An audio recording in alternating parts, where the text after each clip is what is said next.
Well, good morning, everyone, and welcome to High Trust Coaching Live. I'm Hope Borman. I'm the Divisional President for High Trust Coaching. And I have with me one of my favorite coaches. I have Suzanne Voter with me. Welcome, Suzanne. Good morning. Good morning. Happy New Year. Yes, it's here already. Yay! We're already off to the races, right? Absolutely. Hit the ground running, I'm telling you. Yes, exactly.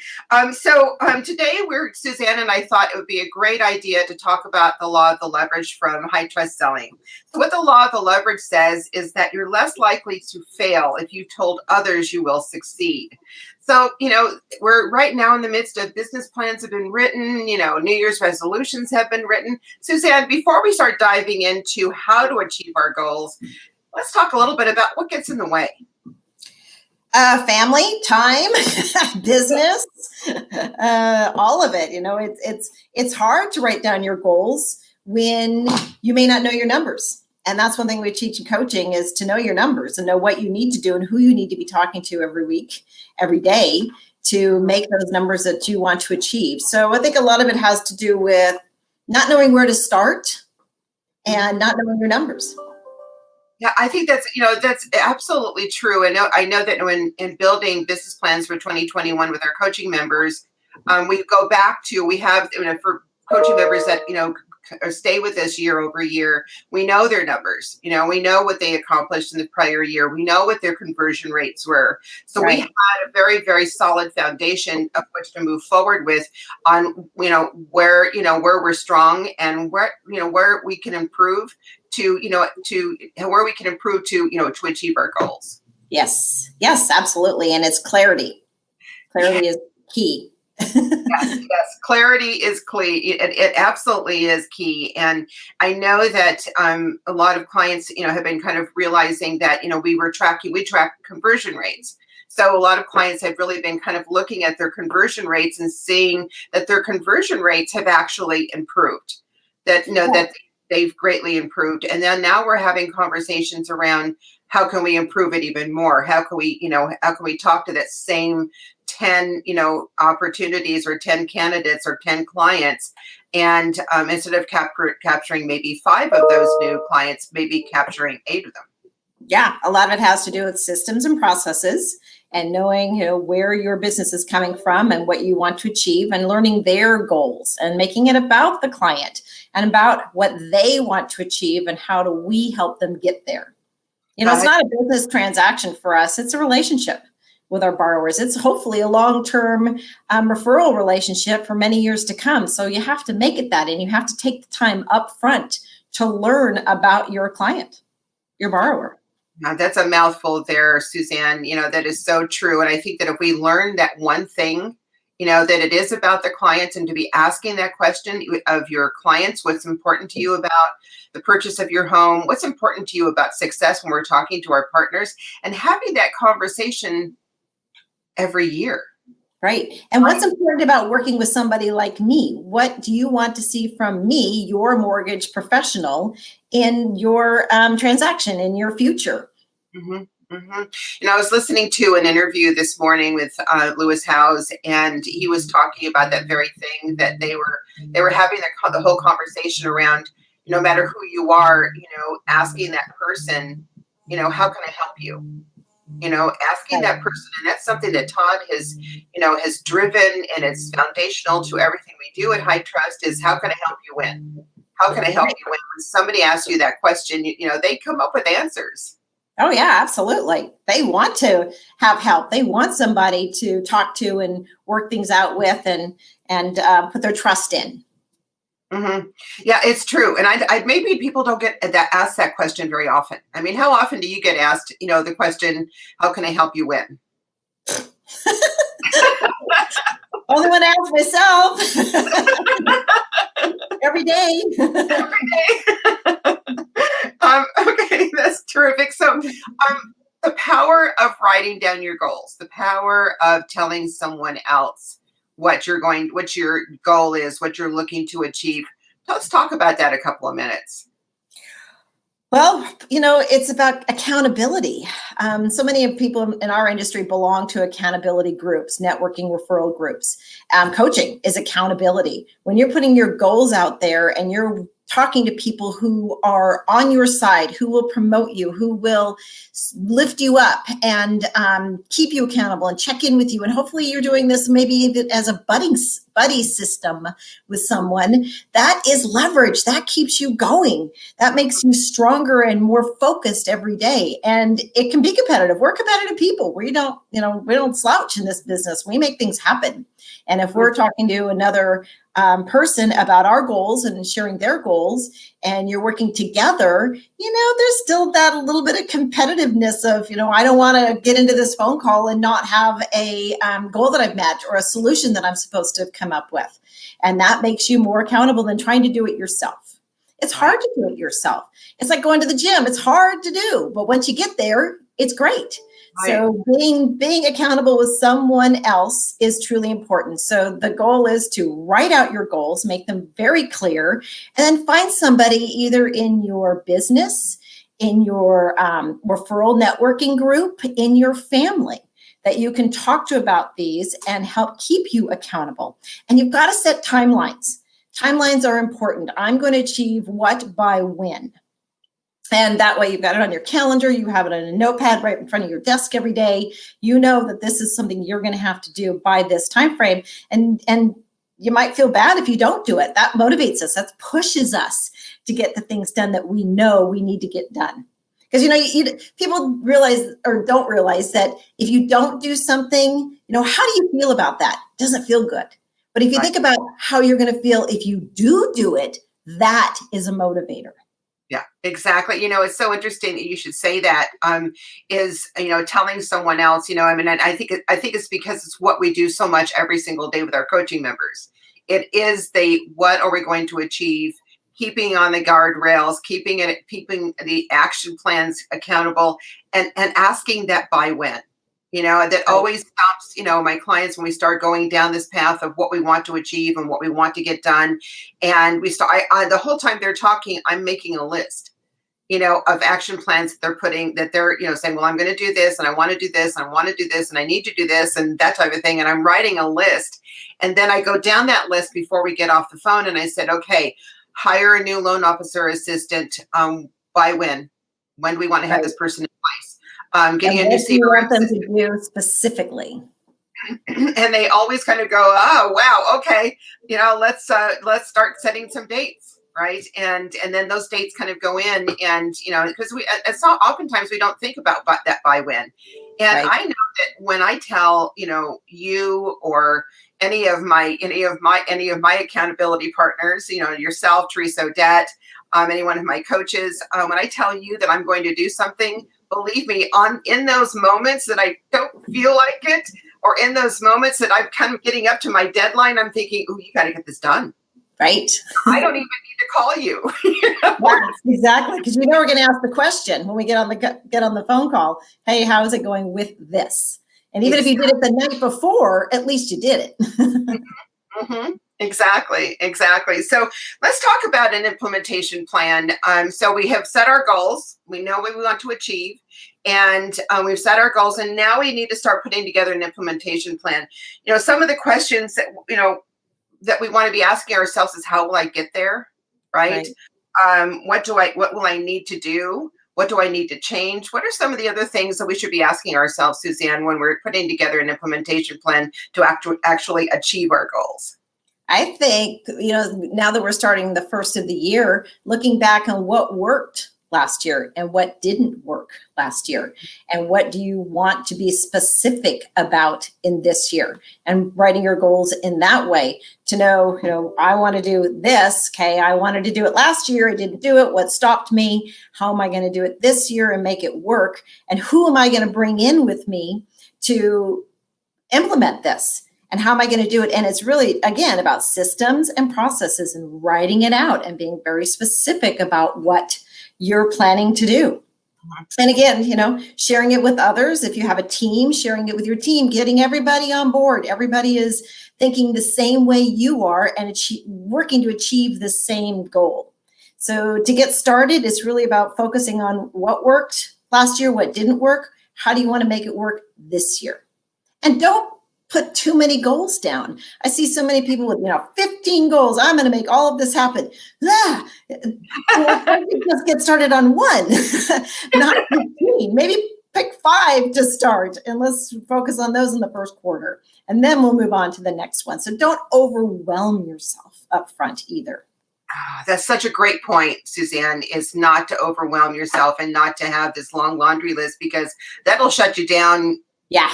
Shut you down. Right. Oh, you'll feel paralyzed, deer caught in headlights. It's not a fun feeling because now you're feeling like I'm not accomplishing 1 of 15. It's like a to-do list. I love to-do lists. You're just check marking the things that you need to do every day. Exactly right. Yeah, and it feels great because you accomplished all these things in one day, even if it's little things. You did it. Mm-hmm. Mm-hmm. Yeah, exactly. You mentioned a minute ago, Suzanne, about sharing your goals with your team. Mm-hmm. Can you dial in on that a little bit more? Because that's so important when you as a manager, or you as a leader, or you as the primary originator has created, your business plan for the year. Talk about sharing that with your team. Well, first you have to learn your team. What are their goals? What's their why? Why are they doing this every day? Why are they coming to work? It's not the same reason you're coming to work every day. And then find out what their goals are and bring everybody in to collaborate on where we want our business to go in the coming year. Not just my business as the lead originator, but all of ours. And how are we going to do this as a team to go out into the community, to go out into, whatever business area you're working in, to make an impact. Everyone has an input. Everyone has a share.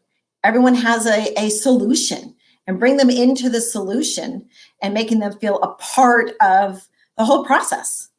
That's huge. And writing goals together so everyone understands the primary goals and whose job is what to get to those goals. And as a team, and the master coaches that I work with, they are doing weekly check-ins with their team, their loan officers, and their assistants on, what are you doing? We have these goals. These are the things that we need to be doing consistently every week. How are you doing with this? And if they're not doing it, is why not? What's stopping you? Let's get deep on this as to what's stopping you, because it's not just about your goals. It's about the entire team's goals that we're trying to meet. Yeah. So it's about being very specific and accountable to each other, but also being a team, a collaboration, and having the same common goal. That brings people in. It brings loyalty to your team too. We see too much of a high turnover in this business at times. And part of that is because you're not making people feel like they're important and they're worth bringing into the solution. That's so very true. And you touched on a lot of key points that a lot of people should be writing notes right now. And that is, first asking your coaching, asking your team, what's important to them. What does success look like to them? What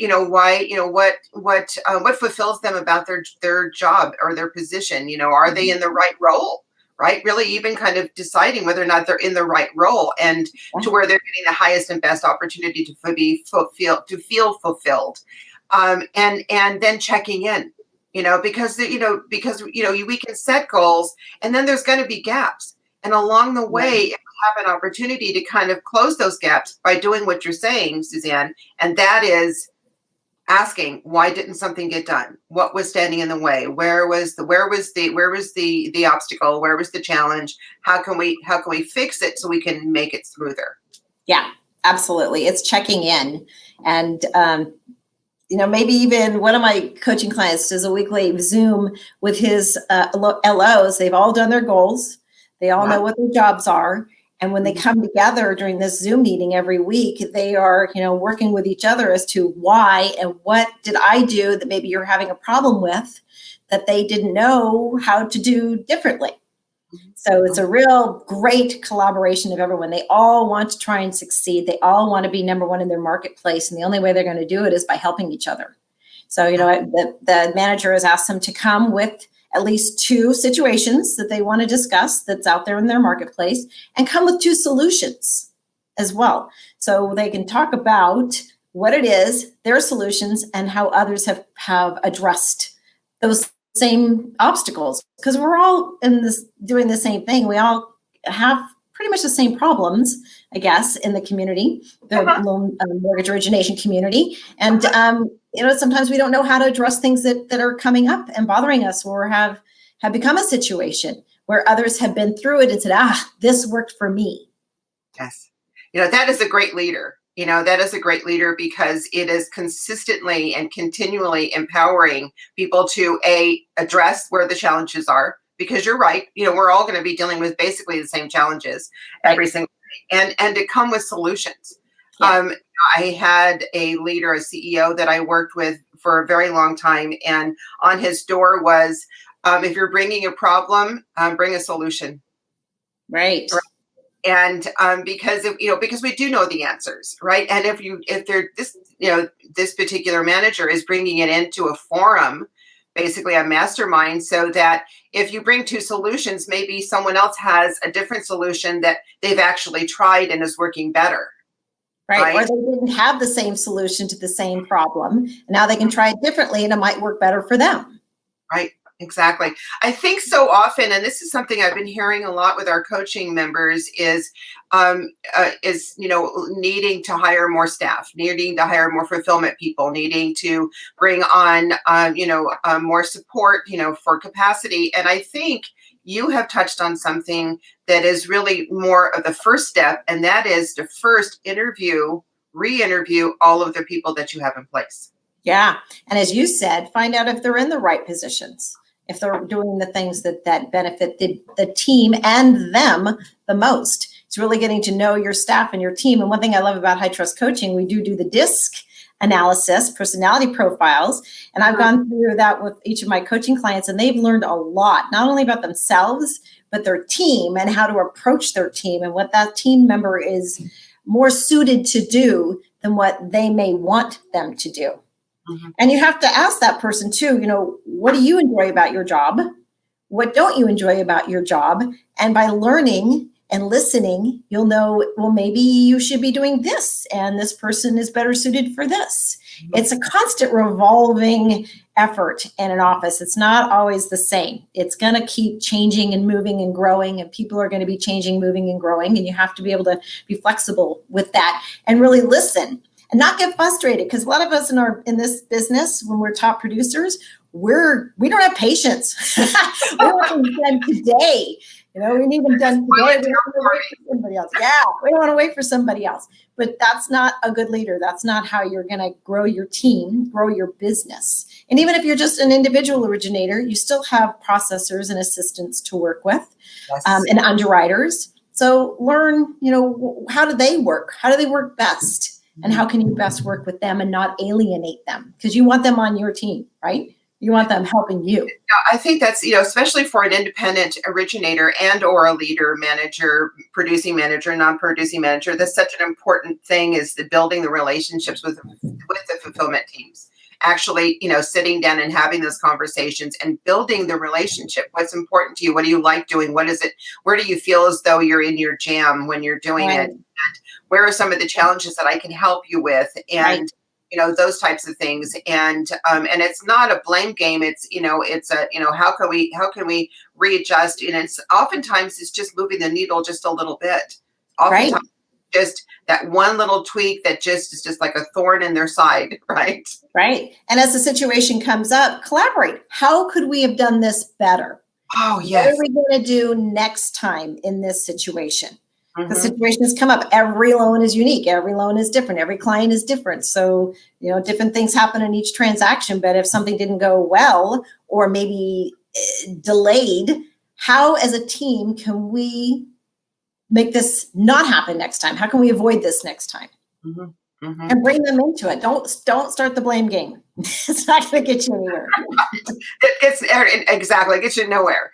Todd is doing a series of 2020 Gave Me. He's doing a video every single 2020 Gave Me. He's doing 21 videos every single day. If you are not engaging in it every single day, do yourself a favor and make sure that you do and share it with your friends. But his today was about belief. Yeah. And it was interesting that you and I were going to be sitting here talking today about the law of leverage. And, the number one thing that Todd talked about today on 2020 Gave Me is believing that you can, and I think that sometimes people won't set goals or achieve goals because they don't believe as though they can. Oh, that's so hard. And it's so true. And he talks a little bit about, what it's going to take to build that belief in yourself. Mm-hmm. And that's a personal thing that we all have to deal with every day. But every day we have to work on it too. Mm-hmm. Yeah, exactly. I think that's something that we do a lot of work with our coaching members is kind of, breaking through some of those limiting beliefs. Yes. I had a client very recently, at year end, had shared with me that in the past she wasn't in the habit and actually had a limiting belief around writing down her goals. So she never did. She never wrote business plans. She never wrote down her goals. She never did until she got into coaching. And what this past year has given her is realizing that writing down her goals and moving towards those goals is the catalyst, to her achieving something that she never thought was possible. Right. Absolutely. And sharing those goals with your family members, with your network, your manager, whomever is in your office to keep you motivated towards those goals. Because often we'll write them down and they'll go to the side and we don't look at them again. Well, you have to keep them in front of you. Right. And it have to be very specific on the steps for each goal. So write out the goal, then write the steps out and look at a time management system that I'm going to do this on this day, every day at this time. And everybody around me knows I'm doing this. Don't bother me. I'll check email and so on and so forth afterwards, but I'm going to do this. And you got to get into a habit of doing it. Yeah, I think that's a big part of the how, right, Suzanne? It's a big part of the how do I achieve that is, we don't stay in our normal behavior, right? Our default behavior being reactive to our business is we start time blocking those times that we're going to achieve that. And in just doing that, just doing that one thing of saying, this is what I'm going to do within this time frame or in this time block. It starts to diminish the anxiety of how am I going to achieve this goal and oh my God, and that type of thing. It all kind of goes away because inch by inch, moment by moment, hour by hour, you are moving towards that goal. I was speaking with a coaching client yesterday who has kind of put the phone calls to her real estate agents and database on hold during last year because she was so busy. Well, now we're in a new year and this was part of her goals is to reach back out. Well, she is now so busy by making these phone calls. And she said the reason she's so busy is because she was methodical. Every day at this time, she was going to make this many phone calls. She had to limit the time that she spent on the phone call. Some people want to talk for 45 minutes. We don't have 45 minutes. Yes. We talked about how to, address the time frame with people. But because she's done just that, reconnected, and this is a great time to reconnect with our referral partners in our database, just to say Happy New Year. How's it going for you? Is there anything in your mortgage or your financial picture that I can help answer or work with for you? So she's like, well, now what do I do? I'm so busy again. Well, to have such a problem, I don't know what to tell you. Exactly. What you're doing. Get better systems, get better processes, do a better job at qualifying people up front to know whether or not you can deal with them and help them out. And if you can't, give them a solution or move on. So don't waste their time or yours. Yes, I had an interesting conversation with a client yesterday that was talking to us about hope if I start this, talking about being too busy, right? And they have a fear of being too busy. And they said, if I implement this action, if I implement this one thing we were talking about, that's going to create a tsunami of new business for me. And I don't know that I can manage it.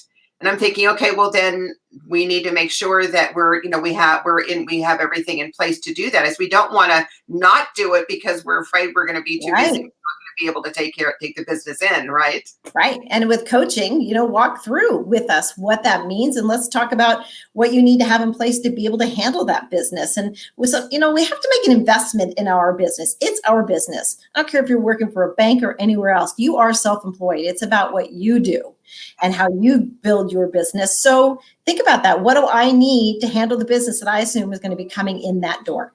Mm-hmm. Mm-hmm. Mm-hmm. And get ready for it. And you know what they say, if you build it, they will come. It's true. It's very true. It's very, very true. Some of our master level coaching members are spectacular at this. I mean, they are already building their teams. They've already added their people before the end of the year, or they're starting, at the beginning of the year, because they don't know what's coming into the new year, but they do know that, that they need to be well positioned. And I think it's the one thing that we all learned in 2020 is that we needed to be better positioned. We didn't see the tsunami coming. Right.